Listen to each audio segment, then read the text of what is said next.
ప్రియులారా, పరిశుద్ధ గ్రంథం నుండి గత 2 వారాలుగా నేను పరమగీతము గ్రంథములో ఉన్నటువంటి విషయాలు మనము ధ్యానం చేస్తూ ఉన్నాం. ప్రియుడైనటువంటి ప్రభువు తనకు ప్రాణప్రియమైనటువంటి సంఘమును ఏ విధముగా వర్ణిస్తున్నాడు అనేటువంటిది మనం చూస్తూ ఉన్నాం. గతించినటువంటి కాలములో ఒక ఉద్యానవనముతో పోల్చబడినటువంటి సంగతి మనం చూచాం. అలాగే గత వారం సంఘం మూయబడిన జలకోపము అనేటువంటి దానిని గూర్చి మనం జ్ఞాపకం చేసుకున్నాం. మూయబడిన జలకోపము అంటే ఓట, నీటి ఓట, మూయబడిన ఓట అని చెప్పి మనం జ్ఞాపకం చేసుకున్నాం. ఈ వారం మరికొన్ని మాటలు మీకు జ్ఞాపకం చేస్తాను. పరిశుద్ధ గ్రంథం నుండి పరమగీతముల గ్రంథం 4వ అధ్యాయం 15వ వచనం. నా సహోదరి, నా ప్రాణేశ్వరి, నీవు ఉద్యాన జలాశయము, ప్రవాహ జలకోపము, లెబాను పర్వత ప్రవాహము. ఈ మాట చాలా అద్భుతమైనటువంటి వర్ణన, పోలిక ఇక్కడ మనం చూస్తూ ఉన్నాం. ప్రాణప్రియుడైనటువంటి ప్రభువు తనకు ప్రాణప్రియమైనటువంటి సంఘమును, తనకు ప్రాణప్రియమైనటువంటి ఒక విశ్వాసి అనుకోండి, తనకు ప్రాణప్రియమైనటువంటి సంఘమును ఎలాగూ పోలుస్తున్నాడంటే ఉద్యాన జలాశయము. అంతకుముందు 12వ వచనంలో మనం చూచాం ఉద్యానము. ఇక్కడ 15వ వచనములో చూస్తున్నాం ఉద్యాన జలాశయము. 12వ వచనంలో చూచాం మూయబడిన జలకోపము అనేటువంటి చూసాం.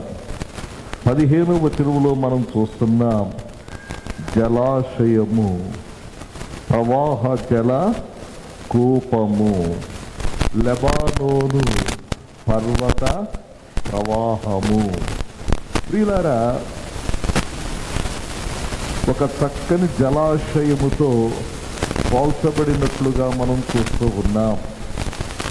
లోకం అనేటువంటి ఈ ఎడారిలో, లోకం అనేటువంటి ఈ ఎడారిలో, లోకం అనేటువంటి ఈ మురికి కోపంలో దేవుని యొక్క సంఘము ఎలాగుందంటే ఒక చక్కని జలాశయముగా ఉంది. స్వచ్ఛమైనటువంటి జలముతో ఉన్నటువంటి జలాశయముగా ఉంది. మిగిలినదంతా కూడా ఎండిపోయినటువంటి ఎడారి, మిగిలినదంతా కూడా వీడు బారిన భూమి వలె ఉన్నటువంటి పరిస్థితుల్లో ఈ లోకంలో దేవుని యొక్క సంఘం ఎలాగుందంటే చక్కని స్వచ్ఛమైన నీరు ఉన్నటువంటి జలాశయముగా ఉంది. దేవునికి మహిమ కలుగునుగాక. ఎండిపోని జలాశయముగా ఉంది. ఇక్కడంటా ఉన్నాడు నీవు ఉద్యాన జలాశయము, ఉద్యాన జలాశయము. మనం కూడా ఒక చక్కని స్వచ్ఛమైనటువంటి నీటితో ఉన్నటువంటి ఒక జలాశయము వలె ఉండి మన ప్రియుడైనటువంటి ప్రభువుకు ఆనందాన్ని చేకూర్చేటువంటి విధంగా ఉండాలది. దేవునికి స్తోత్రం కలుగునుగాక. హల్లెలూయా. ఈ జలాశయమును గూర్చి మనం చూస్తే ఈ జలాశయములోనికి నీరు వచ్చేటువంటి విధానం చెప్తారు. ఈ జలాశయములోనికి నీరు ఎక్కడి నుండి వస్తుంది అని మనం ఆలోచిస్తే ఈ 15వ వచనంలో ఒక మాట, లెబానోను పర్వత ప్రవాహము. లెబానోను పర్వతముల మీద నుండి పారుతూ ఉన్నటువంటి సెలయేర్లన్నీ కూడా ఈ జలాశయములోనికి వచ్చి ఈ జలాశయము నిండుతుందన్నమాట. దేవునికి స్తోత్రం కలుగునుగాక. హల్లెలూయా. ఈ జలాశయం, మన జీవితం అనేటువంటి జలాశయము కూడా ఏ నీటితో నింపబడాలంటే పైనుండి వచ్చేటువంటి నీటితో నింపబడాలి. లెబానోను పర్వత ప్రవాహము. లెబానోను అనేటువంటి మాటకు అర్థం ఏంటంటే తెల్లని పరిమళము వలె ఉన్నటువంటి నీరు, తెల్లని స్వచ్ఛమైనటువంటి నీరు. ఈ లెబానోను పర్వతం ఇశ్రాయేలు దేశములో ఉత్తర భాగాన ఉన్నటువంటి పర్వతాలవి. ఈ ఉత్తర భాగాన ఉన్నటువంటి పర్వతాలు, లెబానోను పర్వతం తెల్లని పర్వతం. ఎందుకంటే ఈ లెబానోను పర్వతం మీద మంచు బాగా కురుస్తుంది, ఐస్ పడుతుంది.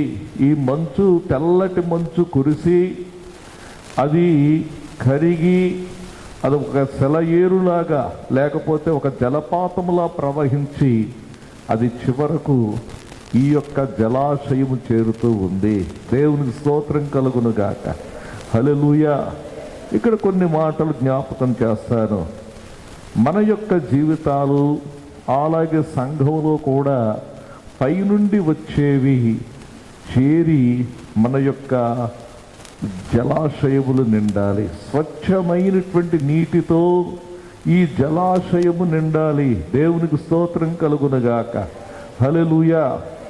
దేనితో నిండాలో కొన్ని మాటలు మీకు జ్ఞాపకం చేస్తాను. స్వచ్ఛమైనటువంటిదని చెప్పాను కదా. ఈ నీరు ఎలాంటిది? స్వచ్ఛమైనటువంటి నీరు.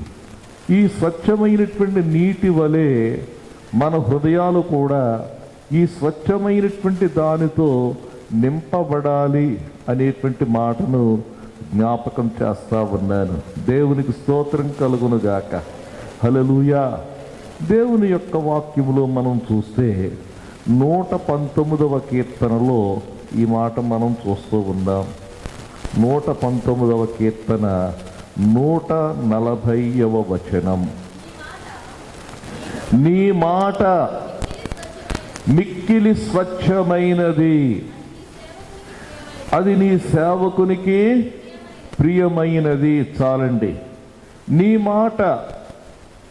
మాట మిక్కిలి స్వచ్ఛమైనటువంటిది, నీ మాట పరిశుద్ధమైనటువంటిది, నీ మాట స్వచ్ఛమైనటువంటిది. కాబట్టి పైనుండి వచ్చేటువంటి మాట, దేవుని యొక్క సన్నిధిలో నుండి వచ్చేటువంటి మాట ఏం కావాలంటే అది మన యొక్క హృదయాలు ఆ మాటలతో నింపుకోవాలండి. దేవునికి స్తోత్రం కలుగునుగాక. హల్లెలూయా. స్వచ్ఛమైనటువంటి మాట, పరిశుద్ధమైనటువంటి మాట దేవుని యొక్క మాటలు.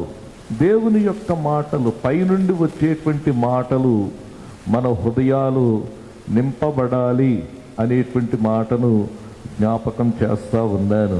దేవునికి స్తోత్రం కలుగునుగాక. హల్లెలూయా. దేవుని యొక్క వాక్యములో మనం చూస్తే మరొక మాట మీకు జ్ఞాపకం చేస్తాను. దేవునికి స్తోత్రం కలుగునుగాక. హల్లెలూయా. మరి దేవుని యొక్క వాక్యంలో వ్రాయబడి ఉంది. మనం గమనించినట్లయితే పరిశుద్ధ గ్రంథంలో మనం చూస్తాం, మరియతో దూత చెప్పినటువంటి మాటలన్నీ కూడా ఆమె తలపోసుకుందని చెప్పి వాక్యములో మనం చూస్తూ ఉన్నాం. దేవునికి స్తోత్రం కలుగునుగాక. హల్లెలూయా. మరి దూత చెప్పినటువంటి మాటలన్నీ కూడా జ్ఞాపకం చేసుకుని వాటిని తలపోసుకున్నట్లుగా మనం చూస్తూ ఉన్నాం. కాబట్టి మనము దేవుని యొక్క వాక్యము, ఈ స్వచ్ఛమైనటువంటి మాటలతో మన హృదయాలను నింపుకోవాలి. ఈ మాటల జలాశయం కావాలి. దేవుని యొక్క వాక్యము మన హృదయములలో నింపుకోవాలనేటువంటి మాటను మనము గమనించాలి. దేవునికి స్తోత్రం కలుగునుగాక. హల్లెలూయా. మరొక మాట మనం చూస్తూ ఉన్నాం. లూకాసు వార్త 2వ అధ్యాయం 19వ వచనం. అయితే మరియా ఆ మాటలన్నీయు, చూడండి, ఆ మాటలన్నీయు అనగా దేవుని యొక్క దూత గొర్రెల కాపరులతో ఏ మాటలైతే చెప్పాడో ఆ మాటలన్నీ కూడా తన హృదయములో తలపోసుకొనుచు భద్రము చేసుకొనెను. తలపోసుకుంది, హృదయములో దాచుకుంది, దేవుని యొక్క మాటలను దాచుకుంది. దేవునికి స్తోత్రం కలుగునుగాక. విలువైనటువంటి వాటిని మనం దాచుకుంటాం. విలువైనటువంటి వస్తువులను చాలా భద్రంగా మనం దాచుకుంటాం, బీరువాల్లో పెట్టుకుంటాం. అయితే నీకున్నటువంటి విలువైనటువంటి వాటికంటే కూడా మిక్కిలి విలువైనటువంటిది ఏమిటంటే దేవుని యొక్క వాక్యం. విస్తారమైనటువంటి వేల కొలది బంగారు నాణెముల కంటే కూడా కోరదగినది దేవుని యొక్క వాక్యం. ఈ దేవుని యొక్క వాక్యాన్ని మనము ఈ యొక్క జలాశయములో, ఇక్కడ ఈ హృదయం అనేటువంటి జలాశయములో పైనుండి ప్రభు యొద్ద నుండి వస్తూ ఉన్నటువంటి మాటలు, ప్రభు సెలవిస్తూ ఉన్నటువంటి మాటలు, దేవుడు మాట్లాడుతున్నటువంటి మాటలు, ఈ మాటలను ఏం చేయాలంటే మన హృదయములో భద్రం చేసుకోవాలండి. మన హృదయములో నింపుకోవాలి. దేవుని యొక్క వాక్యాన్ని నింపుకోవాలి. దేవునికి స్తోత్రం కలుగునుగాక. హల్లెలూయా. దేవుని యొక్క వాక్యములో నుండి మరొక మాట జ్ఞాపకం చేస్తాను. కొలస్సీలకు రాసిన పత్రిక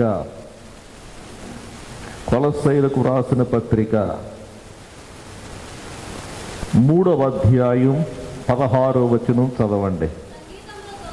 సంగీతములతోనూ కీర్తనలతోనూ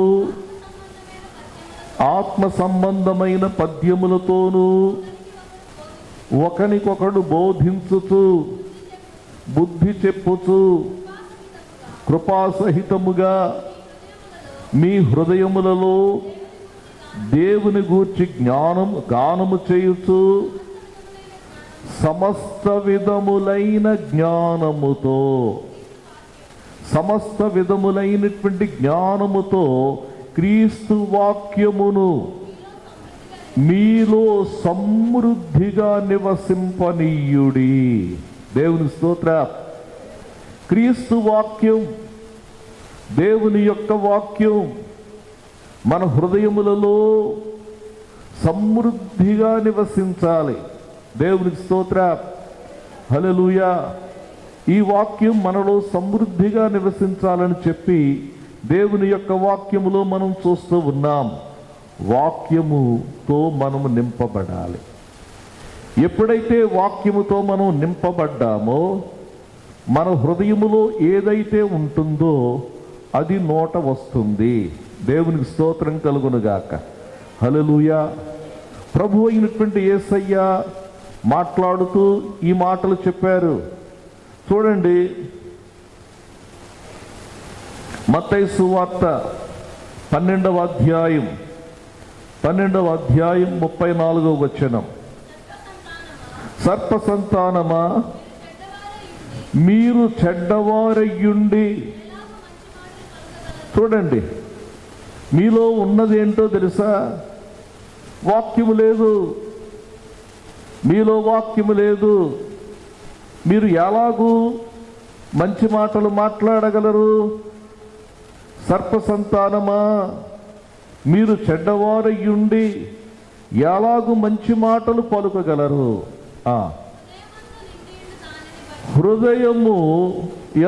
హృదయమందు నిండియుండు దానిని బట్టి నోరు మాట్లాడును కదా. నీ హృదయం దేనితో అయితే నిండి ఉంటుందో అదే నీ నోట వస్తుంది కదా. హృదయము నిండియుండు దానిని బట్టి నోరు మాట్లాడుతుంది. నీ నోట వాక్యం వస్తుందంటే నీ హృదయం వాక్యముతో నిండి ఉంది.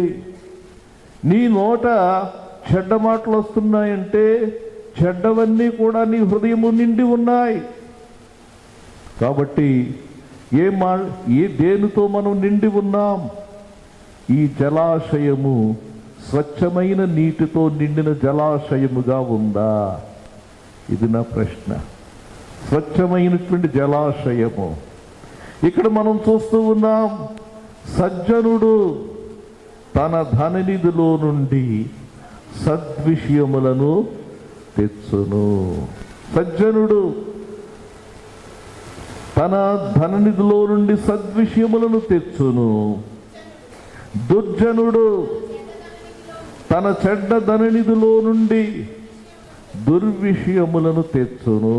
దేవునికి స్తోత్రం కలుగును గాక. హల్లెలూయా. ఏం మాట్లాడుతున్నాం? ఇంతకు ముందు చెప్పారు కదా, శరీరంలో ఉన్నటువంటి అవయవాలన్నిటిలో కూడా చాలా శక్తివంతమైనటువంటి అవయవం నాలుక అనేటువంటిది మనం చూసాం. అన్ని అవయవాల కంటే కూడా చాలా శక్తివంతమైనటువంటి అవయవం నాలుక. పెద్ద ఓడ, ఆ ఓడ యొక్క గతిని తిప్పేది చిన్న చుక్క అని. నీ జీవితం అనేటువంటి ఓడను త్రిప్పేది ఏంటో తెలుసా? నీ నాలుకే.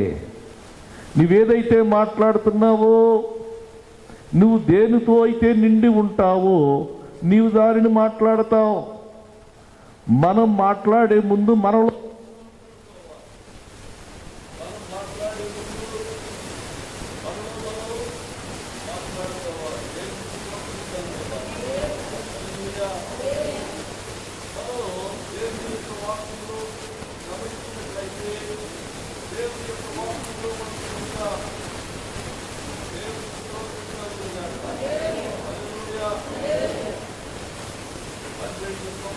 నుండి రక్తస్రావ రోగముతో బాధపడుతున్నటువంటి ఆ స్త్రీ తనలో తాను ఏం చెప్పుకుందో తెలుసా? నేను ఆయన వస్త్రపు చెంగును ముడితే నేను బాగుపడతానని ముందు తనలో తాను చెప్పుకుంది. అప్పుడేం చేసింది? ముట్టుకుంది. దేవునికి స్తోత్రం కలుగును గాక. హల్లెలూయా. చూడండి, ఈ వాక్యములో మనం చూస్తూ ఉన్నాం, మనము దేనితో నిండి ఉంటామో అదే మనం ఉండాలంటే దేవుని యొక్క వాక్యముతో నిండి ఉండాలి, దేవుని మాటలతో నిండి ఉండాలి అనేటువంటి సంగతి మీకు తెలియచేస్తూ ఉన్నాను. దేవునికి స్తోత్రం కలుగునుగాక. హల్లెలూయా. యెహోషువతో చెప్పాడు, యెహోషువా, నీవు ఈ మాటలు బోధింపక తప్పిపోకూడదు. దేవునికి స్తోత్రం కలుగునుగాక. హల్లెలూయా, హల్లెలూయా.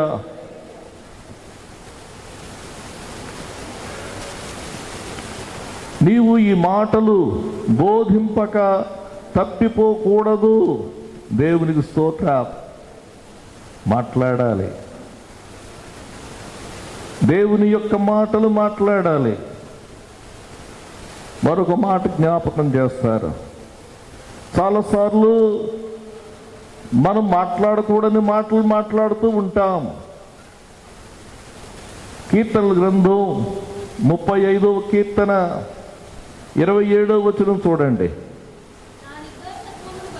నా నిర్దోషత్వమును బట్టి ఆనందించువారు ఉత్సాహధ్వని చేసి సంతోషించుదురుగాక. ఈ మాటలు గమనించండి. తన సేవకుని క్షేమమును చూచి, చూడండి, తన సేవకుని యొక్క క్షేమమును చూచి ఆనందించు. యెహోవా ఘనపరచబడునుగాక అని వారు నిత్యము పలుకుదురు. నిత్యము మాట్లాడాలంట. నా క్షేమాన్ని చూచి ప్రభువు ఆనందిస్తాడు. నేను బాగా ఉండడం బట్టి దేవుడు ఆనందిస్తాడు. నేను ఈ కార్యం చేయడాన్ని బట్టి దేవుడు ఆనందిస్తాడు. నా యొక్క క్షేమమును బట్టి ఆయన ఘనపరచబడతాడు అనేటువంటి మాట నిత్యము పలుకుతూ ఉండాలని ఈ వాక్యంలో వ్రాయబడి ఉంది. ఏం పలుకుతున్నాం మనం? మా పరిస్థితి మారదండి అంటున్నామా? ఎప్పుడు చూసినా ఇలాగే ఉంటుందండి, ఇదే పరిస్థితి అండి అనేటువంటి మాటలు మనం పలుకుతున్నామా అనేటువంటిది మనం ఆలోచించాలి. దేవుని స్తోత్రం కలుగునుగాక. హల్లెలూయా. ఈ మాటలను నీవు బోధింపక తప్పిపోకూడదు. నీవు బోధిస్తే ఏమవుతుందో తెలుసా? నీవు నీ ముందున్నటువంటి మార్గమంతా కూడా నీవు వర్ధిల్ల చేసుకుని నీవు చక్కగా ప్రవర్తించదవు. దేవునికి స్తోత్రం కలుగునుగాక. హల్లెలూయా. ఈ జలాశయము స్వచ్ఛమైన నీటితో ఈ జలాశయము నిండాలి అనేటువంటిది జ్ఞాపకం చేస్తా ఉన్నాను. దేవునికి స్తోత్రం. నా సహోదరి ప్రాణేశ్వరి ఉద్యాన జలాశయము. దేవునికి స్తోత్రం. ఈ జలాశయములో నీరు ఎక్కడి నుండి వస్తుందని చెప్పాను? లెబానోను పర్వత ప్రాంతము. లెబానోను నుండి పైనుండి ప్రవహిస్తున్న దానితో నింపబడాలి. అది దేవునికి స్తోత్రం. పరిశుద్ధమైనటువంటి లెబానోను అనేటువంటి మాటకు అర్థం ఏంటంటే పరిశుద్ధమైనది, తెల్లనిది. ఆ స్వచ్ఛమైనటువంటి నీరు పైనుండి ప్రవహిస్తుంది. దేవుని యొక్క వాక్యమనేటువంటి స్వచ్ఛమైనటువంటి నీరు ప్రభు యొక్క సన్నిధిలో నుండి మన హృదయాల్లో ప్రవహించి ఈ హృదయాలు ఆ వాక్యముతో నింపబడాలి. అది దేవునికి స్తోత్రం కలుగునుగాక. హల్లెలూయా. ఈ వాక్యాన్ని ప్రియమైనటువంటిదిగా ఎంచుకోవాలి. నీ వాక్యము మిక్కిలి స్వచ్ఛమైనది, అది నీ సేవకునికి ప్రియమైనది. మనకు ప్రియమైనటువంటివి చాలా ఉంటాయి, కానీ వాక్యం ప్రియమైనదా? వాక్యము ప్రియమైనదా? ఏది పోయినా పర్వాలేదు, కానీ దేవుని యొక్క వాక్యాన్ని ఎవరైతే గుండెలకు హత్తుకుంటారో వారిని దేవుడు ఆశీర్వదిస్తాడండి. నా చిన్నప్పుడు మేము కర్నూలులో ఉండేవాళ్ళం. కర్నూలులో ఉంటున్నటువంటి సమయంలో మా నాన్నగారు మరికొందరు అక్కడ పెద్దలు ఒక సంఘాన్ని స్థాపించారు. ఇప్పటికీ ఉంది ప్రార్థనా మందిరం అని సంఘాన్ని స్థాపించారు. ఆ సంఘాన్ని స్థాపించినప్పుడు వారు తడికలతో మొట్టమొదటిగా అక్కడ ప్రార్థన ప్రారంభమైంది. ఆ రోజుల్లో 68, 69 ఆ ప్రాంతంలో ఆ సంఘానికి కాపరిగా ఎవరు వచ్చారంటే అందరికీ సుపరిచితులైనటువంటి దైవ సేవకుడు ఆర్ఆర్కే మూర్తి గారు, పాస్టర్ గారు. అక్కడ ఆ రోజుల్లో ఏం జరిగిందో, ఒక రోజున ఫైర్ యాక్సిడెంట్ జరిగింది. ఫైర్ యాక్సిడెంట్ జరిగినప్పుడు మొత్తం ఆ స్థలమంతా కూడా తగులుబడిపోతూ ఉంది. స్థలమంతా తగులుబడిపోతూ ఉంటే మూర్తి గారు బట్టలు తీసుకోలేదు, లోపలికి వెళ్ళి పరుగును లోపలికి వెళ్ళి తన బైబిలు, తన పుస్తకాలన్నీ బయటకు తెచ్చుకున్నాడు. అందరూ వస్తున్నారు, ఏంటి బట్టలు తెచ్చుకుంటాడు ఏంటి, ఇంకా చాలా విలువైనటువంటి ఉన్నాయి కదా, సర్టిఫికెట్లు ఉన్నాయి, అన్నీ ఉన్నాయి కదా, తెచ్చుకోకుండా ఇది తెచ్చుకుంటాడు ఏంటి అనుకున్నారు. అప్పుడు ఆయన అన్నాడు, ఇదే నాకు ప్రియమైనటువంటిది, వాక్యమే ప్రియమైనటువంటిది. దేవుని స్తోత్రం కలుగును గాక. హల్లెలూయా. ఈ జలాశయము దేనితో నింపబడాలి అనేటువంటిది మీకు జ్ఞాపకం చేస్తా ఉన్నాను. దేనితో నింపబడాలి? స్వచ్ఛమైన నీరు. స్వచ్ఛమైనటువంటి నీరేంటి? దేవుని వాక్యం. దేవుని యొక్క వాక్యం పైనుండి ప్రవహిస్తున్నటువంటి నీరిది. లెబానోను పర్వతము నుండి ప్రవహిస్తున్నటువంటి జలపాతములో ప్రవహిస్తున్నటువంటిది ఈ హృదయములో ప్రవహించాలి. దీనితో ఇది నింపబడాలి, ఈ సంఘం నింపబడాలి. అది దేవునికి స్తోత్రం కలుగునుగాక. హల్లెలూయా. రెండవ మాట జ్ఞాపకం చేస్తాను. రెండవది, పై నుండి ఇంకా ఏమి ప్రవహించాలి, ఇది జ్ఞాపకం చేస్తాను నేను. ఈ లెబానోను పర్వత ప్రవాహం అని చెప్పాడు కదా, అంటే అర్థం ఏంటంటే ఈ పర్వతంపై ఉన్నటువంటి మంచంతా కూడా కరుగుతూ ఒక జలపాతములా క్రిందకు ప్రవహిస్తూ ఉంది. దేవునికి స్తోత్రం కలుగునుగాక. ఒక జలపాతంగా ప్రవహిస్తూ ఉంది. ఇది మనం అర్థం చేసుకోవాలి. దేవునికి స్తోత్రం కలుగునుగాక. హల్లెలూయా, హల్లెలూయా. దీనిని నేను ఏమంటానంటే ఇది ప్రేమ ప్రవాహం. ఇదేంటది? ప్రేమ ప్రవాహం. ఈ ప్రేమ ప్రవాహముతో మన హృదయాలు నిండి ఉండాలి అనేటువంటిది మనం జ్ఞాపకం చేసుకోవాలి. దేవునికి స్తోత్రం కలుగునుగాక. రోమా పత్రిక 5వ అధ్యాయం 5వ వచనం. ఎందుకనగా ఈ నిరీక్షణ మనలను సిగ్గుపరచదు, మనకు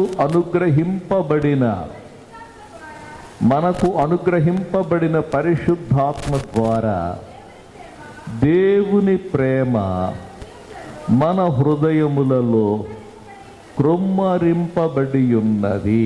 దేవునికి స్తోత్రం. ఈ మాట జాగ్రత్తగా గమనించండి. మొదటిది దేవుని ప్రేమ అనేటువంటి మాట గమనించండి. ఏంటది? దేవుని ప్రేమ.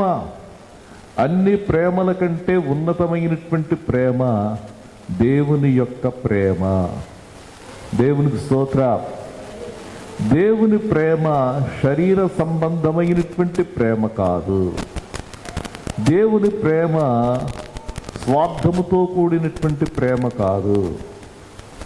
దేవుని ప్రేమ మహోన్నతమైనటువంటి ప్రేమ, నిస్వార్థమైనటువంటి ప్రేమ, నిరంతరము ఉండేటువంటి ప్రేమ. ఇది దేవుని యొక్క ప్రేమ. ఈ దేవుని ప్రేమ కృమ్మరింపబడింది అనేటువంటి మాటకు అర్థం ఏంటంటే, ఒక జలపాతం దగ్గర నీళ్లు 24 గంటలు ఎలాగైతే ప్రవహిస్తూ ఉంటాయో అలాగూ దేవుని యొక్క ప్రేమ మన హృదయములలో కృమ్మరింపబడుతూ ఉంది. అది దాని అర్థం. ఎప్పుడైతే కృమ్మరింపబడిందో ఈ జలాశయము ఏమవుతుందంటే ప్రేమతో నిండిపోతుంది, ప్రేమ ప్రవాహంలా వస్తుంది. దేవుని స్తోత్రం కలుగునుగాక. హల్లెలూయా, హల్లెలూయా. కాబట్టి ఇక్కడ మనం చూస్తూ ఉన్నాం, దేవుని యొక్క ప్రేమ మన హృదయములలో ప్రవహించాలి, మన హృదయాలు నింపబడాలి. దేవునికి స్తోత్రం కలుగునుగాక. దేవుని యొక్క వాక్యములో నుండి ఒక చిన్న మాట జ్ఞాపకం చేస్తాను. ఈ ప్రేమ ఎప్పుడైతే మనలోనికి ప్రవహించిందో అది ఏమవుతుందో తెలుసా? విస్తరిస్తుంది. తెస్సలోనికైలకు రాసిన 2వ పత్రిక 1వ అధ్యాయం 3వ వచనం చూడండి. సహోదరులారా, మేమెల్లప్పుడూ మిమ్మును గూర్చి దేవునికి కృతజ్ఞతాస్తుతులు చెల్లించుటకు బద్ధులమై ఉన్నాం. ఇది యుక్తమే. ఏలయనగా మీ విశ్వాసము బహుగా అభివృద్ధి పొందుతున్నది. మీ అందరిలో ప్రతివాడును ఎదుట వాని ఎడల చూపు ప్రేమ విస్తరించుతున్నది. దేవునికి స్తోత్రం. ఇక్కడ మనం చూస్తున్నాం, విశ్వాసము ఉంది, ప్రేమ మనం చూస్తున్నాం. ఇది ఏమవుతుందంటే విస్తరిస్తుంది. దేవునికి స్తోత్రం. మొదటి పత్రికలో విశ్వాసమును గురించి చెప్తాడు. 2వ పత్రిక వచ్చేటప్పటికీ విశ్వాసము అభివృద్ధి చెందింది. మొదటి పత్రికలో ప్రేమను గురించి చెప్తాడు. రెండవ పత్రిక వచ్చేటప్పటికి ప్రేమ విస్తరిస్తుంది అని చెప్పి ఇక్కడ మనం చూస్తూ ఉన్నాం. ఎదుటివాని ఎడల చూపు ప్రేమ విస్తరిస్తుంది అంటే అర్థం ఏంటంటే ఆ ప్రేమ ప్రవాహం కట్టలు తెంచుకొని ప్రవహిస్తుంది. ప్రవాహం ఎప్పుడైతే అధికంగా ఉంటుందో అంతవరకు కట్టుకున్నటువంటి కట్లన్నీ కూడా తెగిపోతాయి. ఏ విధమైనటువంటి భేదము లేకుండా ఆ కట్టలన్నీ తెంపబడి ఏమవుతామంటే ప్రేమించగలుగుతాం. దేవునికి స్తోత్రం కలుగునుగాక. హల్లెలూయా. కాబట్టి ఇక్కడ చెప్తా ఉన్నాడు, సంఘం వాక్యముతో నిండి ఉండాలి, సంఘం ప్రేమతో నిండి ఉండాలి. విశ్వాసులు వాక్యముతో నిండి ఉండాలి, దేవుని ఎడల ఎదుటివారి ఎడల ప్రేమతో నిండి ఉండాలి, దేవుని యొక్క ప్రేమతో నిండి ఉండాలి. దేవునికి స్తోత్ర.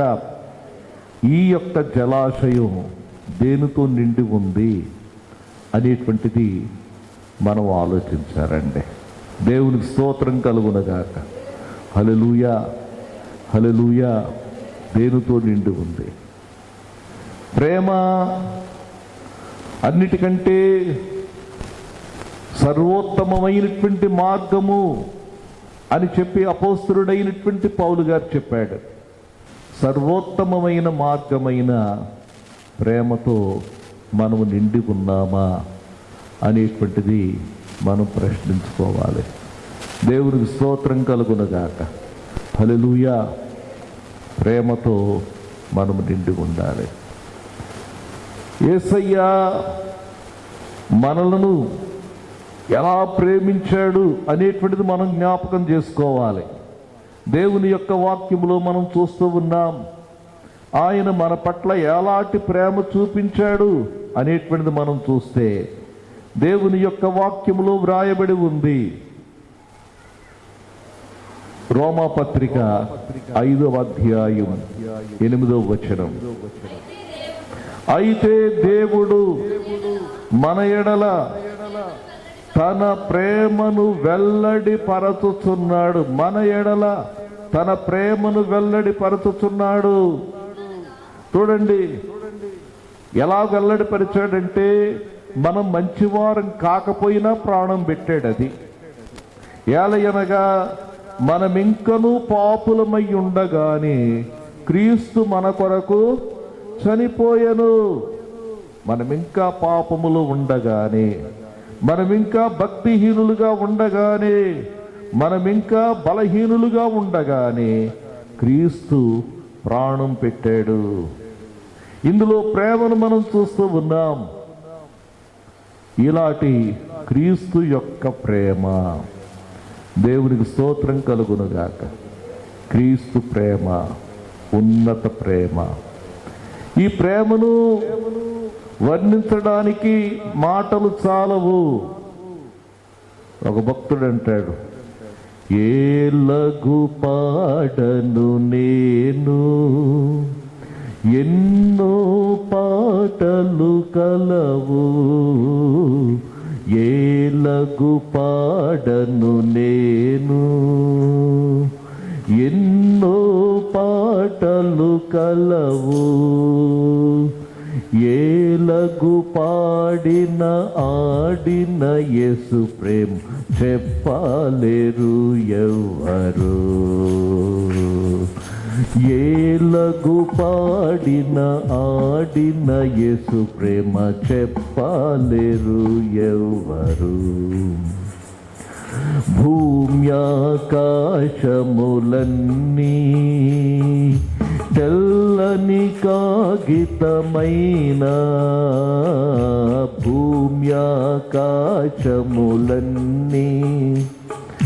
తెల్లని కాగితమైన, కాలువలు నదులన్నీ ఎర్రసిరాగా మారిన, దానులు కలములై మారిన, ప్రజలందరూ కవులైనా, ఏలగు పాడిన ఆడిన యేసు ప్రేమ చెప్పలేరు ఎవ్వరు.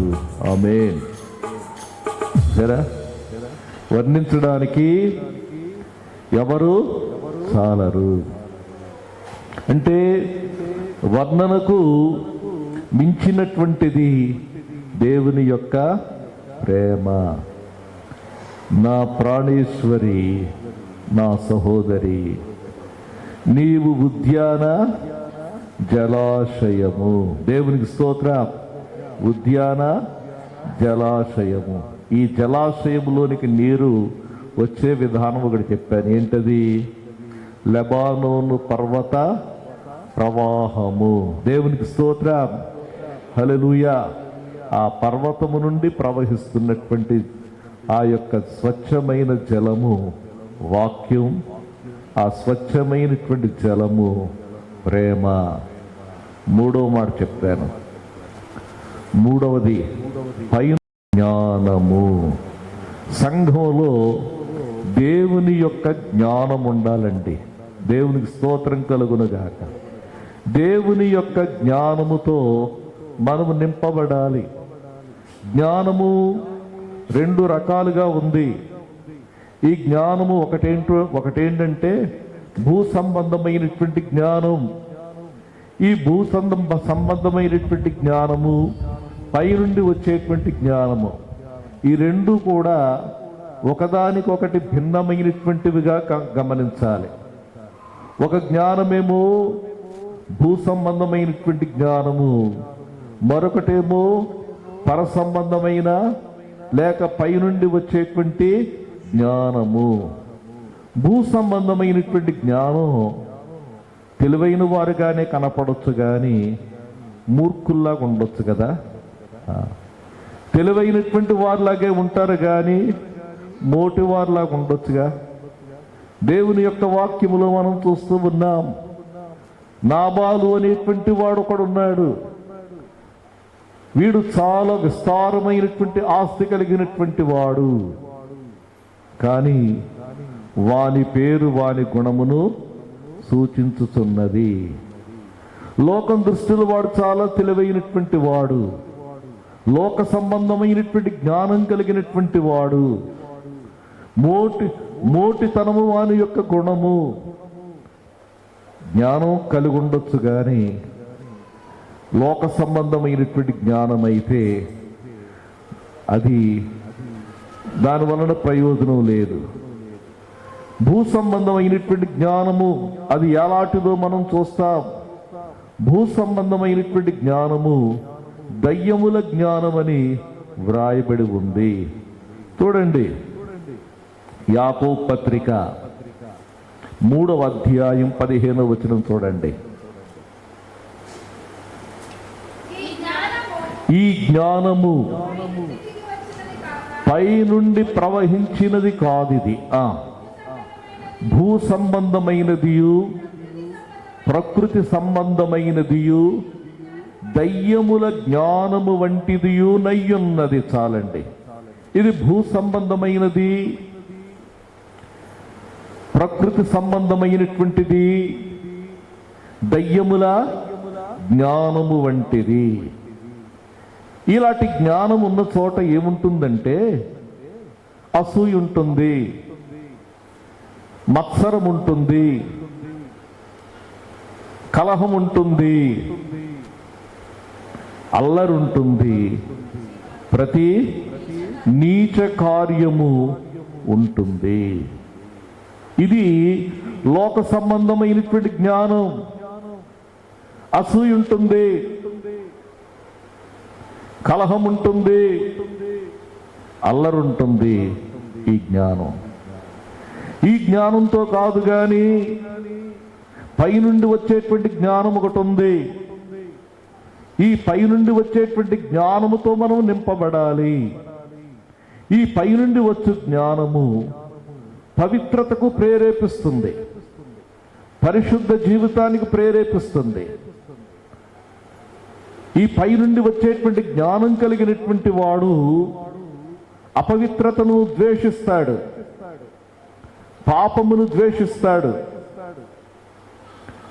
ఎప్పుడైతే ఈ పైనుండి వచ్చేటువంటి జ్ఞానం ఉందో, ఈ జ్ఞానము ఎలాంటిదంటే పవిత్రమైనది. ఇది పవిత్రమైనది. రెండవది, ఈ జ్ఞానం ఏం చేస్తుందంటే సమాధానకరమైనటువంటిది. దేవునితో సమాధానం కలిగి ఉండాలని, ప్రక్కవారితో సమాధానం కలిగి ఉండాలని మనకు నేర్పిస్తుంది జ్ఞానం. దేవునికి స్తోత్రం కలుగును గాక. ప్రక్కవారితో నీకు సమాధానం ఉందా? నీ కుటుంబస్తులతో నీకు సమాధానం ఉందా? ఈ రోజున ఎన్ని కుటుంబాలు ఉన్నాయండి ఒకరితో ఒకరు మాట్లాడుకొనటువంటి వారు. ఒకే గర్భములో నుండి పుట్టారు, ఒకరితో ఒకరు మాట్లాడుకోరు. ఒకరు వస్తే ఇంకొకరు రారు. ఒక ప్రక్క దేవునితో సమాధానం, మరొక ప్రక్క వారితో సమాధానం. ప్రియులారా, మీ జ్ఞాపకం చేస్తా ఉన్నాను, సిలువను జ్ఞాపకం చేసుకోండి. నిలువు కొయ్య మనకు దేవునితో సమాధానం ఏర్పరిస్తే, అడ్డకొయ్య ఏం చేసిందంటే మన తోటి వారితో సమాధానముని ఏర్పరిచింది. దేవునికి స్తోత్రం కలుగునుగాక. భూ సంబంధమైనటువంటి జ్ఞానంతో ఉన్నటువంటి వారు కలహానికి కాలు దువ్వుతారు. పైనుండి వచ్చేటువంటి జ్ఞానం అది సమాధానమును కోరుకుంటుంది. మృదువైనది, సులభముగా లోబడునది, అంటే అణిగి ఉండడానికి ఇష్టపడుతుంది. సులభముగా లోబడినది. అబ్బాయి నువ్వు తప్పు చేశావు, అవునండి తప్పు చేశాను, సమర్థించుకోదు. చాలామంది ఏం చేస్తారంటే సమర్థించుకోవడానికి ప్రయత్నం చేస్తారు. మమ్మల్ని ఏం చేయమంటారండి అంటారు కదా. కానీ తప్పు చేశాడని చెప్పాలి.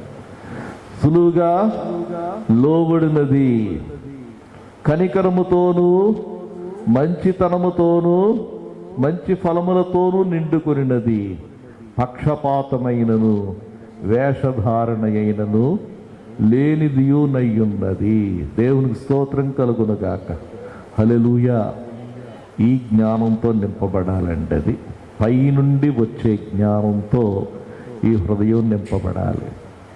ఈ జ్ఞానం లేకపోతే ఏమవుతుందంటే నశించిపోతున్నారు ప్రజలు. ఈ జ్ఞానం లేనటువంటి వాళ్ళు ఏం చేస్తున్నారు? నశించిపోతున్నారు. హోషేయ గ్రంథంలో ఈ మాటలు మనం చూస్తాం.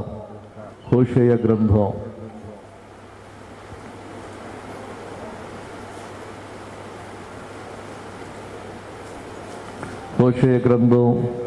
4వ అధ్యాయానికి రండి. 6వ వచనం. నా జనులు జ్ఞానము లేని వారై నశించుతున్నారు. మనుషులు నశించడానికి గల కారణం ఏంటో తెలుసా? జ్ఞానం లేకపోవడమే. పైనుండి వచ్చు జ్ఞానముతో వారు నింపబడకపోవడమే. దేవునిని గూర్చిన జ్ఞానము కలిగి లేకపోవడమే. దేవుని యొక్క వాక్యములో చెప్పబడినటువంటి జ్ఞానం లేకపోవడమే. నా జనులు నశించుతున్నారు. కారణం ఏంటంటే జ్ఞానము లేకుండా నశిస్తున్నారు. నీవు జ్ఞానమును విసర్జించుచున్నావు గనుక, అంటే యాజకుడు కాకుండా అంటే అర్థం ఏంటంటే కనీసం నువ్వు ఒక విశ్వాసిగా ఉండకుండా కూడా నేను నిన్ను విసర్జిస్తున్నాను అన్నాడు. అది అర్థం. దేవునికి స్తోత్రం కలుగునుగాక. హల్లెలూయా, హల్లెలూయా. కాబట్టి మనకు కావలసింది ఏంటంటే పైనుండి వచ్చు జ్ఞానముతో మనం నింపబడాలనేటువంటిది జ్ఞాపకం చేస్తా ఉన్నాను. దేవునికి స్తోత్రం కలుగునుగాక. హల్లెలూయా. ఇంకొక మాట జ్ఞాపకం చేస్తాను. 6వ అధ్యాయం, హోషేయ గ్రంథం 6వ అధ్యాయం 3వ వచనం చూడండి. యెహోవాను గూర్చిన జ్ఞానము సంపాదించుకొందము రండి. యెహోవాను గూర్చిన జ్ఞానము సంపాదించుకొనుటకు ఆయనను అనుసరించుదము రండి.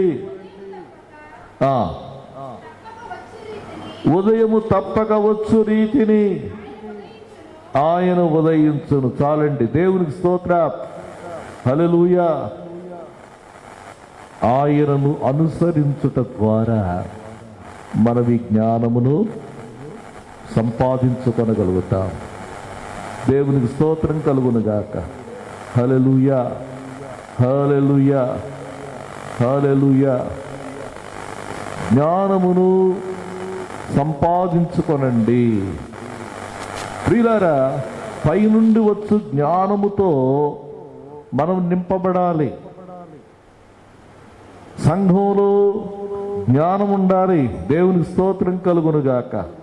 హబక్కూకు గ్రంథంలో వ్రాయబడినటువంటి మరొక మాట జ్ఞాపకం చేస్తాను. హబక్కూకు వ్రాసిన పత్రిక గ్రంథం 2వ అధ్యాయం 14వ వచనం.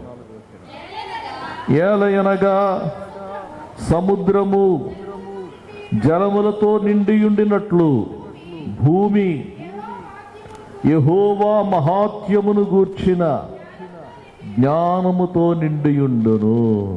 దేవునిని గూర్చిన గొప్పతనమును గూర్చిన జ్ఞానం అన్నమాట. దేవుడు ఎంత గొప్పోడో తెలుసుకునడం, దేవునిని గూర్చిన గొప్పతనం అనేటువంటి జ్ఞానముతో మనం నింపబడాలి.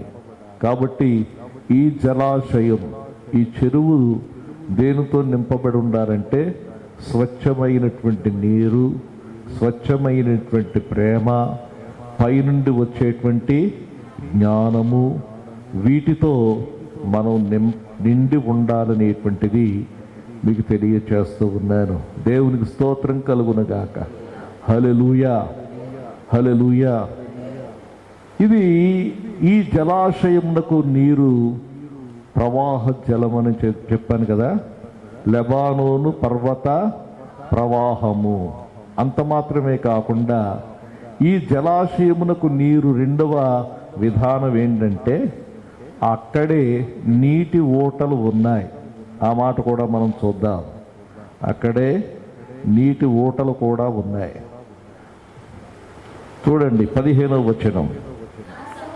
నా సహోదరి, నా ప్రాణేశ్వరి, నీవు ఉద్యాన జలాశయము, ప్రవాహ జలకూపము. ఈ యొక్క జలాశయము నిండి ఉండడానికి మరొక కారణం ఏంటంటే అక్కడ నీటి ఊటలు ఉన్నాయి. దేవునికి స్తోత్రం. అక్కడే ఉన్నాయి నీటి ఊటలు. ఈ నీటి ఊటలను గూర్చి గత వారం మీకు జ్ఞాపకం చేశారు. ఈ నీటి ఊటలు పైనుండి అనుగ్రహింపబడిన నీటి ఊటలు. అందుకే ప్రభు అయినటువంటి యేసయ్య చెప్పాడు, మీరు పైనుండి శక్తి పొందు వరకు మీరు యెరూషలేములోనే నిలిచి ఉండండి. అయినను పరిశుద్ధాత్మ మీ మీదికి వచ్చినప్పుడు మీరు శక్తి నొందుతారు. దేవునికి స్తోత్రం కలుగునుగాక. హల్లెలూయా. పైనుండి లేక పరిశుద్ధాత్ముడు మీ మీదికి వచ్చినప్పుడు మీరు శక్తి నొందుతారు. ప్రియులారా, ఈ జలాశయము నిండి ఉండడానికి మరొక కారణం ఏంటంటే అక్కడ నీటి ఊటలు ఉన్నాయండి. దేవునికి స్తోత్రం కలుగునుగాక. హల్లెలూయా. నీటి ఊటలు ఉన్నాయి. నీటి ఊటలు లేనటువంటి పొలాలు ఉపయోగం లేదు. ఈ నీటి ఊటలు ఉన్నాయి కాబట్టి ఆ యొక్క ఉద్యానవనము అది చక్కగా ఉంటుంది, సస్యశ్యామలంగా ఉంటుంది. దేవునికి స్తోత్రం కలుగునుగాక. పైనుండి అనుగ్రహింపబడినటువంటి ఈ యొక్క నీరు ఏమిటంటే ఈ ఊటలే. ఈ ఊటలు. దేవునికి స్తోత్రం కలుగునుగాక. ఈ సందర్భంగా మీకు ఒక మాట జ్ఞాపకం చేస్తాను. కాలేబు కుమార్తె అయిన అక్సాను జ్ఞాపకం చేసుకోండి. కాలేబు కుమార్తె అయిన అక్సా ఎక్కడుంది? న్యాయాధిపతుల్లో ఉంది. ఇంకెక్కడుంది? యెహోషువ గ్రంథంలో ఉంటుంది. యెహోషువ గ్రంథం 15వ అధ్యాయం. యెహోషువ గ్రంథం 15వ అధ్యాయం 17వ వచనం చదవండి. కాలేబు సహోదరుడును కనజు కుమారుడైన ఒత్నీయేలు దానిని పట్టుకొనెను. అతడు తన కుమార్తె అయిన అక్సాను అతనికిచ్చి పెండ్లి చేసేదనని చెప్పగా, మరియు పెళ్లి చేశాను. మరియు ఆమె తన పెనిమిటి ఇంటికి వచ్చినప్పుడు తన తండ్రిని ఒక పొలము అడుగుమని అతనిని ప్రేరేపించారు. ఆమె గాడిదను దిగగా కాలేబు ఆమెను చూచి, నీకేమి కావాలనని ఆమెను అడిగాను. చూడండి, ఇక్కడ కాలేబు కుమార్తె అక్సాను గూర్చి మనం చదువుతున్నాం. కాలేబు మీకు అందరికీ జ్ఞాపకం ఉన్నాడు కదా. వాగ్దాన భూమిలో చేరిన వారు ఇద్దరు. ఒకటి యెహోషువ, రెండవది కాలేబు. ఈ కాలేబు ఒక మాట చెప్పాడు. ఎవరైతే కిరియత్ సెఫరు అనేటువంటి పట్టణాన్ని పట్టుకుంటాడో వాడికి నా కుమార్తెనిచ్చి పెళ్లి చేస్తానని చెప్పాడు. అలాగే ఒత్నీయేలు అనేటువంటి వాడు ఏం చేశాడంటే ఆ పట్టణాన్ని పట్టుకున్నాడు. ఆ పట్టణాన్ని పట్టుకున్న తర్వాత ఈ ఒత్నీయేలుకు కాలేబు ఏం చేసి తన కుమార్తెనిచ్చి పెళ్లి చేశాడు. పెళ్లి చేసిన తర్వాత ఈమె తన పెనిమిటిని అడుగుతా ఉంది. ఏమంటుందంటే, తన తండ్రిని ఒక పొలము అడుగమని ప్రేరేపించింది. అయితే అతడు అడిగినట్టు లేదు.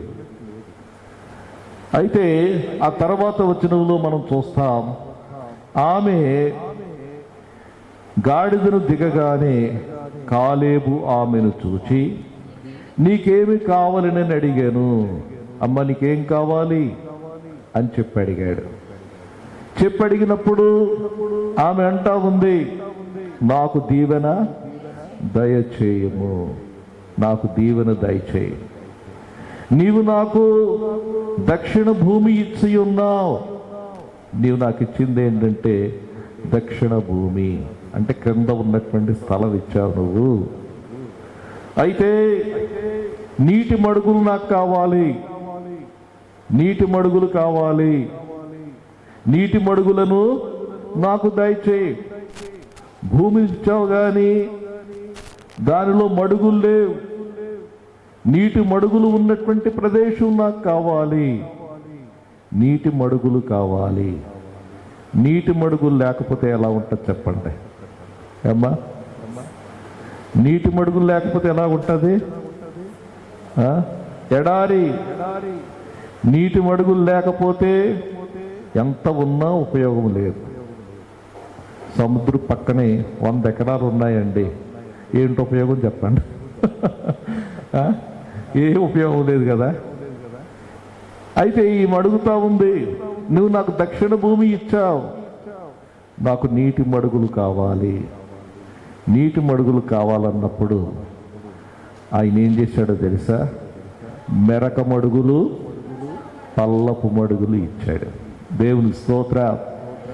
మెరక మడుగులు, పల్లపు మడుగులు. ఈ మెరక మడుగులు అంటే అర్థం ఏంటంటే పరసంబంధమైనటువంటి ఆశీర్వాదాలు. పల్లపు మడుగులు అంటే అర్థం ఏంటంటే భూ సంబంధమైన ఆశీర్వాదాలు. అది రెండూకి ఇచ్చాడు దేవుడు. దేవుని స్తోత్ర. హల్లెలూయా. ఇక్కడ చెప్తా ఉన్నాడు, సంఘంలో ఈ యొక్క పరిశుద్ధాత్మ ఊటలు ప్రవహించాలండి. దేవునికి స్తోత్రం కలుగునుగాక. అలాగే మన యొక్క జీవితంలో నుండి కూడా జీవజలములు ప్రవహించాలి. ఈ జలాశయం స్వచ్ఛమైన వాక్యంతో, స్వచ్ఛమైనటువంటి ప్రేమతో, స్వచ్ఛమైనటువంటి జ్ఞానంతో నింపబడాలి. అంత మాత్రమే కాకుండా పరిశుద్ధాత్మ ఊటలతో నిండి ఉండాలి, ప్రవహించాలి. దేవునికి మహిమ కలుగునుగాక. దేవుడి మాటలు దీవించునుగాక. ఆమేన్.